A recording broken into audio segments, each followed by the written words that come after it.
Hello my dear students, good morning and जय Shri Krishna. Once more welcome to SSV academy branch Neemuch. एक बार फिर से आप सभी का इस संस्था में स्वागत है। BSc third year mathematics paper first unit second का lecture number 16। Dear students, second unit का ये आज लास्ट लेक्चर है। इसके बाद थर्ड यूनिट अपन स्टार्ट करेंगे।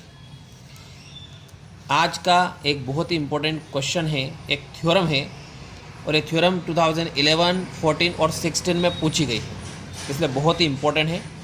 देखिए थ्योरम किस प्रकार से है।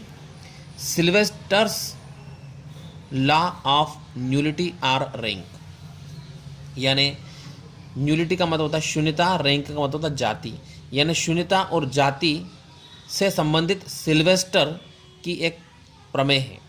ठीक है, यानी सिल्वेस्टर की प्रमेय है जाति और शून्यता की। इसको लिखना है स्टेटमेंट को, फिर इसको प्रूव करना है। सबसे पहले स्टेटमेंट देखते हैं, स्टेटमेंट क्या होता है। लेट टी, इसमें एक ट्रांसफॉर्मेशन है यूएफ से वीएफ की तरफ, is a finite dimensional vector space, यानी टी एक प्रतिचित्रण यू से वीएफ की तरफ एक परिमित विमीय सदिश समष्टि है। क्या है ये? टी क्या है? परिमित विमीय सदिश समष्टि है। Then rank of T plus nullity of T equal to dimension of U. Is that clear? यानी थ्योरम क्या बोलती है कि टी की रैंक, टी की न्यूलिटी दोनों का प्लस करेंगे तो यू की डायमेंशन मतलब यू की विमाएँ उसके इक्वल होगी। इसको अपन इस प्रकार से लिख सकते हैं। रैंक को लिख सकते हैं रो टी, न्यूलिटी को लिख सकते हैं न्यू टी, इसको लिख सकते हैं डायमेंशन ऑफ यू। मतलब कुल मिला के ये अपने को प्रूव करना है। ये सिल्वेस्टर्स थ्योरम है। स्टार्ट करते हैं, कैसे प्रूव करेंगे इसको। Proof. Let S equal to alpha 1 alpha 2 dash alpha N is a basis of N T. N T का एक आधार अपनों ने इसको मान लिया है। अब चूंकि आधार है तो इसकी डायमेंशन निकालेंगे अपन एन टी की डायमेंशन निकालेंगे तो इसमें कितने एलिमेंट है? एन। तो इसकी डायमेंशन कितनी होगी? एन हो गई। साथ में एस क्या हो जाएगा? एल आई, यानी लीनियर इंडिपेंडेंट, यानी रैखिकतः स्वतंत्र होगा। क्लियर? बाय एक्सटेंशन थ्योरम, विस्तार प्रमेय का अपन उपयोग कर रहे हैं। इट कैन बी एक्सटेंडेड, इसको विस्तारित कर सकते हैं। क्लियर? विस्तार प्रमेय का उपयोग कर रहे हैं और इसको विस्तारित कर सकते हैं, मतलब एस को बढ़ा सकते हैं। एस को बढ़ा करके इसमें कुछ एलिमेंट और अपन बढ़ा रहे हैं। ठीक है, तो क्या कर रहे हैं? देखो लेट S1, ये अपनों ने एलिमेंट बढ़ा दिए यहाँ से beta 1 beta 2 dash beta M, मतलब एम एलिमेंट अपनों ने इसमें बढ़ा दिए हैं। ठीक, तो alpha 1 alpha 2 dash alpha N, beta 1 beta 2 dash beta M, ये अपनों ने एलिमेंट इसमें बढ़ा करके आधार को बड़ा कर दिया। तो S1 is a basis of UF। जो ये S1 अपनों ने माना है ये UF का एक आधार है। अब चूंकि UF का आधार है तो इसके डायमेंशन निकालेंगे तो नंबर ऑफ एलिमेंट्स कितने हो गए? N और प्लस M, यानी dimension of U equal to कितना हो गया? M प्लस N आ जाएगा। Is that clear? तो यहाँ से डायमेंशन ऑफ U हो गया। इसको समीकरण क्रमांक अपन दे सकते हैं 1। क्लियर? ये आगे अपने काम देगा। आगे बढ़ते हैं, वापस फिर एक और नया सेट लेते हैं अपन S2, और ये अपनों ने माना है T beta 1 T beta 2 dash T beta N तक माना अपनों ने। इसमें एलिमेंट लिए अपनों ने B1 B2 B3 dash BM, ये फील्ड से लिए हैं, और साथ में इसका लीनियर कॉम्बिनेशन बनाते हैं। इस प्रकार से कॉम्बिनेशन बनाया अपनों ने B1 T beta 1 B2 T beta 2 dash BM T beta M equal to 0 dash, 0 पर डैश लगा रखा है। फिर यहाँ से इसको इस प्रकार से लिख सकते हैं टी और ब्रैकेट में B1 beta 1 B2 beta 2 dash BM beta M equal to 0 dash. ऐसा लिख सकते हैं इसको क्योंकि यहाँ पर टी क्या है? एक रैखिक रूपांतरण है। टी क्या है?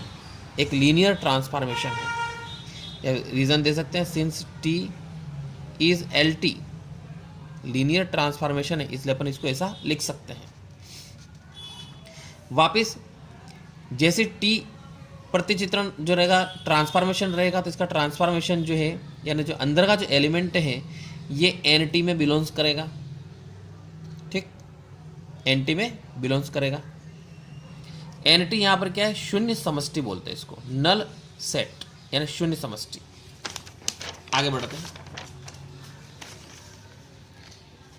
There exist A1 A2 dash AN field में बिलोंग्स करते हैं, सच दैट इस प्रकार होगा B1 beta 1 B2 beta 2 dash BM beta N equal to, इसको अल्फा के फॉर्म में लिख दिया आप लोगों ने, A1 alpha 1 A2 alpha 2 dash AN alpha N। अब इस अपन इसको सोल्व करते हैं तो सारे एलिमेंट इसमें कोफिशिएंट जो है, सारे गुणांक यानी कोफिशिएंट सब जीरो हो जाते हैं। A1 A2 dash AN B1 B2 dash BM सारे के सारे जीरो हो जाएंगे। रीजन लिखा आप लोगों ने, since S is basis of NT, इसलिए इसको ऐसा लिख सकते हैं। और साथ में S1 इज Li, ठीक, S1 Li है, इसलिए इन सारे कोफिशिएंट को जीरो कर दिया है। अब चूंकि सारे कोफिशिएंट जीरो हो गए हैं और ये अल्फा और बीटा दोनों मिलाकर के किस में है, S2 के अंतर्गत है। देखो दोनों एलिमेंट किस में आ रहे हैं, S2 में T beta 1 T beta 2 T beta M इस प्रकार से आ रहा है, ठीक। अपन देख रहे हैं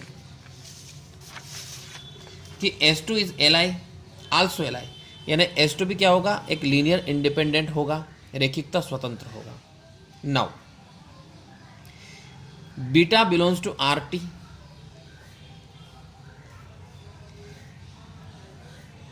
there exist alpha belongs to U such that beta equal to T alpha. अपनों ने एक बीटा एलिमेंट माना है RT में और अपने पास already alpha belongs to U है, सच दैट इस प्रकार से है कि बीटा और अल्फा में क्या रिलेशन है, तो beta equal to T alpha, ये दोनों में रिलेशन है। अब अपन अल्फा लिखते हैं। यहाँ से एक नया एलिमेंट अपनों ने माना है अल्फा, और ये क्या है, अल्फा 1 मतलब अल्फा और बीटा दोनों का कॉम्बिनेशन, लीनियर कॉम्बिनेशन बना रहे अपन। अल्फा एलिमेंट को alpha 1 alpha 2 alpha 3 beta 1 beta 2 beta 3 इनका लीनियर कॉम्बिनेशन के रूप में इसको अपन लिख रहे हैं। तो इसको लीनियर कॉम्बिनेशन के रूप में लिख दिया अपनों ने, दोनों तरफ T लगा दिया, इधर भी T लगा दिया, इधर भी T लगा दिया।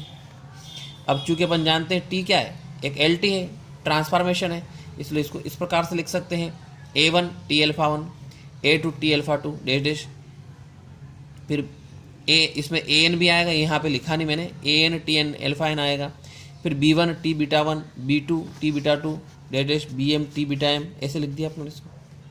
अब T अल्फा 1 को अपन क्या लिख सकते हैं, जीरो डैश, ये जीरो डैश, ये सारे जीरो डैश हो गए, लेकिन बीटा में नहीं आएगा, बीटा में जीरो डैश नहीं आएगा, क्लियर। ये जीरो डैश है ना जीरो, तो यहाँ से यहाँ तक जीरो हो गया, तो छोड़ दिया इसको, तो क्या बचा यहाँ से, ये बचेगा। और साथ में इधर T अल्फा क्या है, बीटा है, तो यहाँ से T अल्फा की जगह क्या लिख दिया, बीटा, तो इधर क्या चलेगा, राइट, LHS में क्या चलेगा, बीटा चलेगा, बीटा इक्वल टू यहाँ तक आ गया।